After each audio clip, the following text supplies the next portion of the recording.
साथियों, फिर से हमारे चैनल DDS पर स्वागत है। और आज हम लेके आए हैं दोस्तों वेरी इंपॉर्टेंट टॉपिक है अनुस्वार। जी हाँ दोस्तों, ये अनुस्वार ऐसा टॉपिक है दोस्तों, विशेष रूप से बोर्ड के एग्जाम में इनके प्रश्न बनते ही बनते हैं और इनको हम आज ऐसे सरल तरीके से शानदार ट्रिक के साथ करने वाले हैं।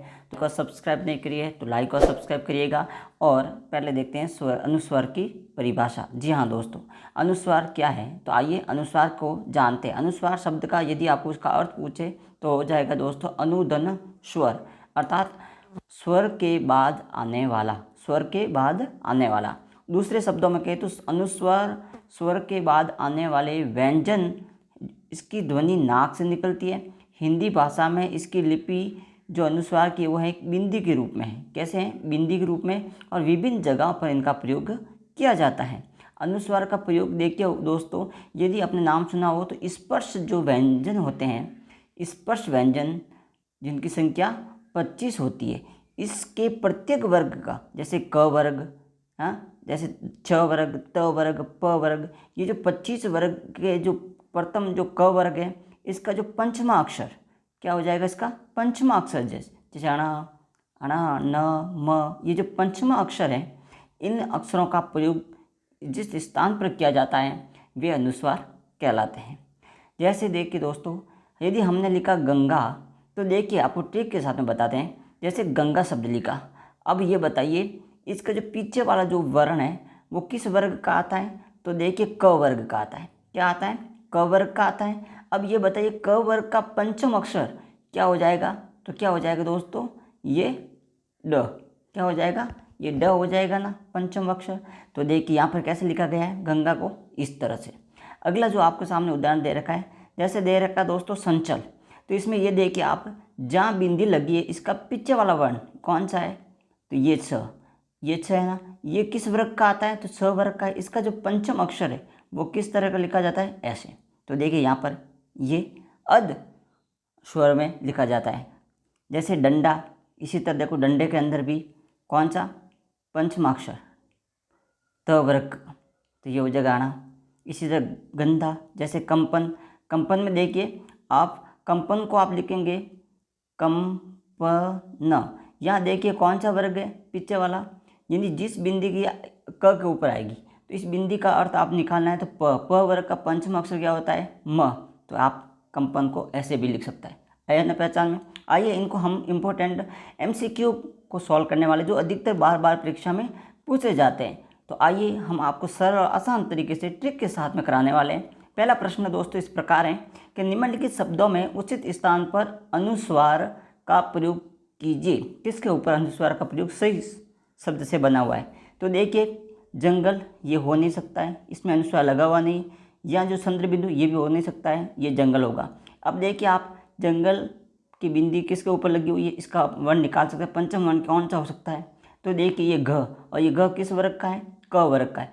क वर्ग का पंचम अक्षर क्या हो जाएगा? ये अणा। तो ये क्या हो जाएगा? जंगल। 1 नंबर सही आंसर है। दूसरा है निम्नलिखित शब्दों में उस शब्द को चुनिए जिसमें उचित स्थान पर अनुस्वार का प्रयोग हुआ है। तो देखिए यहाँ पे अनुस्वार का प्रयोग कहाँ पे हुआ है? तो देखिए जहाँ पर आपको बिंदी नजर आ जाए वह अनुस्वार का प्रयोग हुआ है। गणतंत्र, किसमें? गणतंत्र में। तो देखिए जो ये त्र है वो किस वर्ग का है? तो ये आ जाएगा दोस्तों त प्लस र से बना है, तो ये त वर्ग का है। त वर्ग का पंचम अक्षर क्या हो जाएगा दोस्तों? न। तो यहाँ पे ये क्या आ जाएगा? तंत्र। कभी अपने ऐसे भी लिखते हैं ना, ये गणतंत्र। तो इसका सही आंसर ये हो गया। अगला देखिए दोस्तों संधि। कई बार आपने देखा होगा संधि को दोनों तरफ से लिखा जाता है। एक तो आपने देखा होगा ऐसे भी लिखते हैं ना, और एक इस तरफ भी। तो देखिए इसकी पहचान करते हैं कि ये कौन सी संधि का अनुस्वार मानक रूप क्या होगा। इसका अनुस्वार मानक रूप क्या होगा? तो देखिए इसका अनुस्वार हो जाएगा ये। तो ये अनुस्वार में जो सिपा बिंदी, अगर आपको पूछे बिंदी का कौन सा वर्ण आ रहा है तो आप निकाल सकते हैं कि ये जो ध है किस वर्ण के अंदर आता है? ये आता है त वर्ग के। त का पंचम वर्ण क्या हो जाएगा? न। तो ये किसका है? न। तो ये देखिए यहाँ पर न आया बीच में, ये हुआ संधि। तो सही आंसर होगा संधि। चौथा देखिए निम्नलिखित शब्दों में अनुस्वार का उचित प्रयोग कर शब्द को छांटिए। तो क्या हो जाएगा? कंपन। कंपन को आप भी देखा हमने, कंपन ऐसे लिखा जाता है। तो ये किसका? प वर्ग का पंचम वर्ग क्या हो जाएगा? म। कंपन लिखा जाएगा। इसी तरह देखिए दोस्तों संबंध, संबंध में उचित स्थान पर अनुस्वार का प्रयोग कीजिए। तो देखिए यहाँ पे संबंध में उचित स्थान पर आप देख सकते हैं कौन सा होगा, दो जगह यहाँ पे बिंदी प्रयोग हुआ है। देखियो, एक जहाँ ब का प्रयोग हुआ है, ये किस वर्ग का है, प वर्ग का। प वर्ग का पंचम वर्ण क्या हो जाएगा, म। तो ये देखो यहाँ पे म का प्रयोग हुआ है। इसी तरह देखिए एक दूसरा है ध। ध वर्ग किसका है, त का। त का पंचम वर्ग न। तो ये देखिए न। सरल आसान तरीके से करने वाले हैं कि आपको ये भूल ही नहीं पाएंगे अनुस्वार आप। छठा प्रश्न देखिए दोस्तों, निम्नलिखित शब्दों में उचित स्थान पर अनुस्वार का प्रयोग कीजिए। तो यहाँ पे सही जो आंसर होगा वो हो जाएगा सुंदर। सुंदर को आप ऐसे भी लिखते हैं और इस तरह भी मान्य रूप है, दोनों रूप ये मान्य है। सातवां है, निम्नलिखित शब्दों में उस शब्द को चुनिए जिसमें उचित स्थान पर अनुस्वार का प्रयोग हुआ है। तो इसमें अनुस्वार का सही स्थान पर प्रयोग ये गलत है। कई दोस्तों इसको सही टिक करके आ जाते हैं, जो कि गलत है। क्योंकि देखिए दोस्तों, गंगा शब्द लिखते हैं तो इस ग के ऊपर ये अनुस्वार लगा हुआ है और ये किस वर्ग का है, तो इसकी पहचान करने के लिए हमें यहाँ पे आना होगा। इस ग का अगर देखने तो किस वर्ग का आता है, क वर्ग का आता है। क वर्ग का पंचम अक्षर ये होगा अंग और ये आता है इस वर्ग का। तो इसका सही आंसर हो जाएगा गंगा। अगला आठवां देखिए दोस्तों, अड़क उचित स्थान पर अनुस्वार प्रयोग हुआ है। तो देखिए ये जो प्रयोग हुआ है किस वर्ग का है, क वर्ग का है। किस वर्ग का, ये क वर्ग का जो पंचम अक्षर हुआ प्रयोग हुआ है। तो इसको आप अनुस्वार के रूप में भी लिख सकते हैं। तो जब भी आप अनुस्वार के रूप में लिखे तो जो आगे वाला वर्ण है ना, उसके ऊपर ये बिंदु आएगी। तो आगे वाला वर्ण क्या है, अ। तो अ के ऊपर आएगी बिंदी और फिर लिखा जाएगा अंक। तो इसका सही आंसर क्या होगा, अंक। अगला देखिए नम्मा। इसी तरह दोस्तों, निम्नलिखित शब्दों में अनुस्वार का उचित स्थान वाले शब्द को छांटिए। सही स्थान पर अंक का प्रयोग कहाँ पर हुआ है। तो इसका सही आंसर हो जाएगा दोस्तों इसमें पसंद। क्या हो जाएगा, पसंद। पसंद को अपन ऐसे भी लिखा जाता है, पसंद। अगला दोस्तों देखिए दंड। जी हाँ दोस्तों, दंड में उचित स्थान पर अनुस्वार लगाकर मानक रूप लिखे दंड का। तो दंड का मानक रूप देखने के लिए इसमें क्या हुआ है, हणा। ये किस वर्ग का है, तो आप इसमें आप वर्ग देख सकते हैं कि किस वर्ग का है। तो ये हो जाएगा त वर्ग का, है ना। तो इसमें सही आंसर क्या हो जाएगा, दंड। अगला देखिए, निम्नलिखित शब्द में उचित स्थानों पर अनुस्वार प्रयोग हुआ है। तो इसमें अनुस्वार का सही स्थान पर प्रयोग हुआ है परंतु। परंतु को ऐसे भी लिखा जाता है, ये भी मानक रूप सही है, परंतु। 12वां है दोस्तों, निम्नलिखित शब्द में उचित शब्द स्थान को अनुस्वार शब्द का प्रयोग हुआ है। इसमें स्थान पर हुआ है दोस्तों कंगन। किस पे, कंगन। अगला है पंथ। शब्द में अनुस्वार लगाकर मानक रूप लिखिए पंथ का। तो देखिए दोस्तों, जब आप पंथ लिख रहे हो तो देखिए पीछे वाला वर्ण क्या है, थ।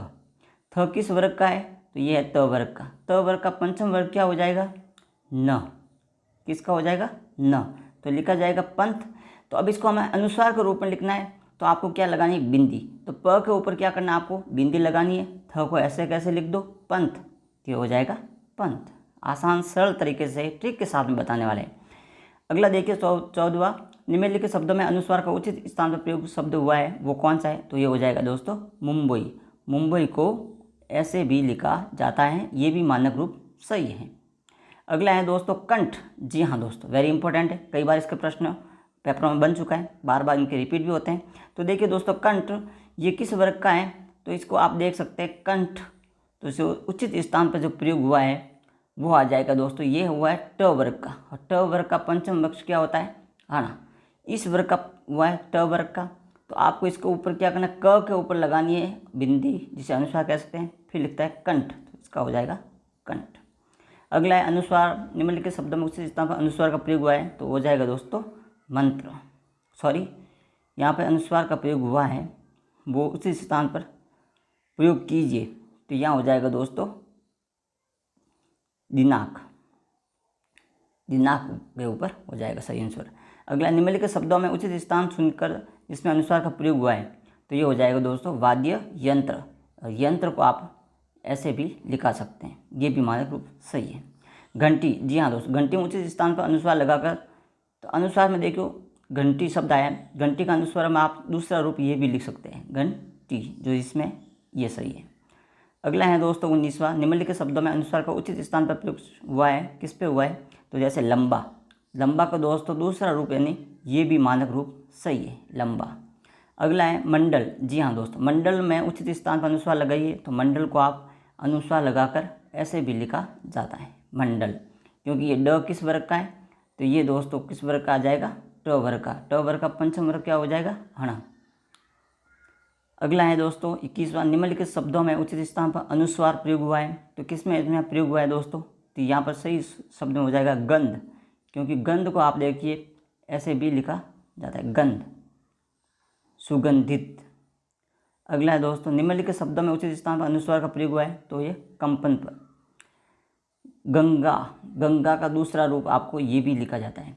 आपके दोनों साइड में अगर एग्जाम में पूछा जाए गंगा का ये रूप और दूसरा रूप होता है दोस्तों गंगा का जो अभी आपके सामने लिखा हुआ है, इसको ऐसे, यानी जो नीचे वाला लिखा हुआ है ना गंगा में, ये देखिए जो घ है ना, ये पूरा रूप है, यानी ये जो ऊपर है ये तो है आधा, ये पूर्ण रूप है गंगा का, है ना। तो इसमें ये भी रूप आए तो दोनों मानक ये सही है, ये भी सही है, ये भी सही है। अगले हैं दोस्तों आपके सामने 24वां, निम्नलिखित शब्द में उचित अनुस्वार का प्रयोग हुआ है वो छांटिए। तो इसमें उचित स्थान पर हुआ है वो है मंजुला। अगला है दोस्तों प्रारंभ। प्रारंभ का अगर आपको पूछा जाए तो इसके र के ऊपर अनुस्वार आ जाएगा, तो यह हो जाएगा प्रारंभ। अगला है दोस्तों अनुस्वार का उचित स्थान पर प्रयोग कीजिए, तो ये हो जाएगा दोस्तों शंख। अगला है 27, निम्नलिखित शब्दों में उचित स्थान पर अनुस्वार का प्रयोग हुआ है, तो वो है दोस्तों रंग। क्या होगा, किस पे हो जाएगा दोस्तों? ये उचित स्थान पर अनुस्वार का प्रयोग हुआ है, तो ये हो जाएगा रंग। अगला है अंगूर। अंगूर का अनुस्वार का प्रयोग हो जाएगा दोस्तों अंगूर, दूसरा रूप अंगूर का ऐसा होता है। 29वां में निम्नलिखित शब्दों में अनुस्वार उचित प्रयोग जहाँ शब्द उसमें चाटिए। तो इसमें सही आंसर हो जाएगा दोस्तों बंदर। बंदर का दूसरा रूप जिसे आप ऐसे भी लिखा जाता है, बंदर। अगला है दोस्तों रंक। ये देखिए रंक लिखा हुआ है, ये दो किस वर्ग का है? तो क वर्ग का। क वर्ग का पंचम अक्षर है ना, ये है। तो इसमें आपको क्या करना है, र के ऊपर क्या लगाना है? अनुस्वार, ये हो जाएगा रंक। अगला है दोस्तों निम्नलिखित शब्दों में उचित स्थानों पर अनुस्वार का प्रयोग हुआ है। तो किस में अनुस्वार का प्रयोग हुआ है? तो इसमें आ जाएगा दोस्तों अंत। अगला है निम्नलिखित शब्दों में उचित स्थानों पर अनुस्वार का प्रयोग। तो इसमें सही आंसर हो जाएगा दोस्तों मंगल। अगला है शंकर का उचित स्थानों पर लगाकर आप लिखिएगा, तो इसमें सही आंसर हो जाएगा दोस्तों शंकर। निम्नलिखित शब्दों में अनुस्वार उचित स्थान पर लगाकर प्रयोग हुआ है, तो ये है दोस्तों डंडा। इसी तरह सजन, जी हाँ दोस्तों संजय का उचित स्थान पर क्या हो जाएगा? तो संजय का ये जो किस वर्ग का है? छ वर्ग का है। छ वर्ग का पंचम अक्षर क्या होता है? हणा, ये हो जाएगा संजय। अनुस्वार का प्रयोग सही स्थान पर हुआ है दोस्तों संपत्ति। संपत्ति को दूसरे, ये भी मानक रूप है वो दोस्तों सही है, संपत्ति। अगला है दोस्तों आपके सामने 37वां, जहाँ पर अनुस्वार उचित स्थान पर जो अनुस्वार प्रयोग हुआ है वो कौन सा है दोस्तों? तो वो हो जाएगा दोस्तों बंगला। और मंदिर, जी हाँ दोस्तों मंदिर में देखिए यहाँ पर जो न हलंत वाला है, तो इसका दूसरा रूप अगर आपको लिखना चाहो तो वो हो जाएगा मंदिर। दोनों रूप मानक सही है।